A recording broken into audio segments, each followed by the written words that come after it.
আত্মমর্যাদা আত্মসম্মান ঠিক থাকে। এই জন্য আল্লাহর নবী বলতেন, তার নিজের আত্মমর্যাদা আত্মসম্মান ঠিক রাখার জন্য বলতেন, আল্লাহুম্মা ইন্নী আউযু বিকা মিনাল মাআসামি ওয়াল মাগরাম। আল্লাহ, পাপ থেকে বাঁচতে চাই, কর্জ থেকে বাঁচতে চাই, ঋণ থেকে বাঁচতে চাই। আরেক দোয়ার মধ্যে আল্লাহ নবী বলেছেন, আল্লাহুম্মা ইন্নী আউযু বিকা মিনাল হাম্মি ওয়াল হুজনি। বলতে বলতে বলেছেন, ওয়া গালাবাতিদ দাইনি ওয়া ওয়াজালিদ দাইনি। হে আল্লাহ, ঋণের বোঝা থেকে পরিত্রাণ চাই, ঋণের বোঝা থেকে বাঁচতে চাই। আল্লাহর নবীকে জিজ্ঞেস করা হলো, কেন আপনি এত লোন থেকে বাঁচতে চান? আল্লাহর নবী উত্তরে বলছেন, ইজাস্তাদানা রাজুল বাদা ইউকাযযিব। মানুষ যখন লোন নেওয়া শুরু করে, মিথ্যা বলা শুরু করে। এইটা ছিল আমাদের মূল পয়েন্ট, যে মুসলমানের আত্মমর্যাদা যেন নষ্ট না হয়। মিথ্যা বললে আত্মসম্মান থাকে না।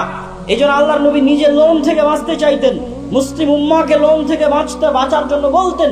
কিন্তু আপনি যান গ্রামে গঞ্জে, কয়টা বাড়ি আপনি খুঁজে পাবেন যারা কিস্তির সুদের ভিত্তিতে লোন নেয়নি, আর প্রত্যেক দিন ওই লোনওয়ালাকে, ওই কিস্তিওয়ালাকে মিথ্যা বলতেছেন। পুরো পরিবার মিলে মিথ্যা বলছে, নিজে মিথ্যা বলছে, স্ত্রীকে মিথ্যা বলাচ্ছে, সন্তানকে মিথ্যা বলাচ্ছে। যেই পুরো একটা পরিবার মিথ্যার উপর গড়ে উঠছে, এই পরিবার রাষ্ট্র ক্ষমতা ইসলাম প্রতিষ্ঠা করবে? এই পরিবার বাংলাদেশকে ভারতের গোলামি থেকে মুক্তি দিবে? অসম্ভব। আমি বলেছি, এই জন্য আমার কথা মনোযোগ দিয়ে মনে করে যাবেন। আমি বলেছি, মুসলমানদের নিজের দিনের উপর কনফিডেন্স নাই, মুসলমানদের নিজের দিনের উপর, নবীর সুন্নাতের উপর কনফিডেন্স নাই। কার থেকে উদাহরণ দেখবেন? ইহুদির থেকে উদাহরণ দেখবেন, আর হিন্দুর থেকে উদাহরণ দেখবেন।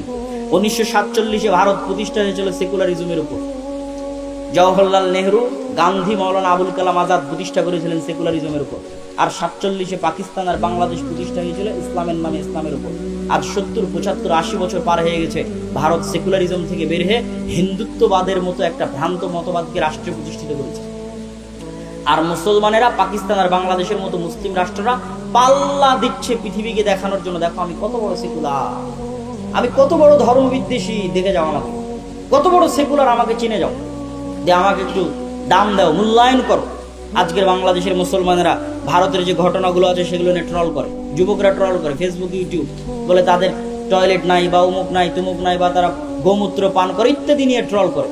আমার কথা হচ্ছে, ও যদি গোমূত্র পান করে, তো গোমূত্রের মতো একটা ভ্রান্ত জিনিসের উপর তার কনফিডেন্স কোন লেভেলের, যে ওইটাকে রাষ্ট্র পর্যন্ত নিয়ে চলে গেছে। তুমি তোমার নবীর কয়টা সুন্নাত তোমার জীবনে, তোমার পরিবারে, তোমার সমাজে, তোমার রাষ্ট্রে বাস্তবায়ন করেছে? তুমি কত বড় মরদ, দেখাও। হিন্দুরা মরদ, ভারতের হিন্দুরা মরদ, তাই হিন্দুত্ববাদকে রাষ্ট্রে প্রতিষ্ঠিত করেছে। তুমি কোন লজ্জায় তাকে নিয়ে ট্রল করো?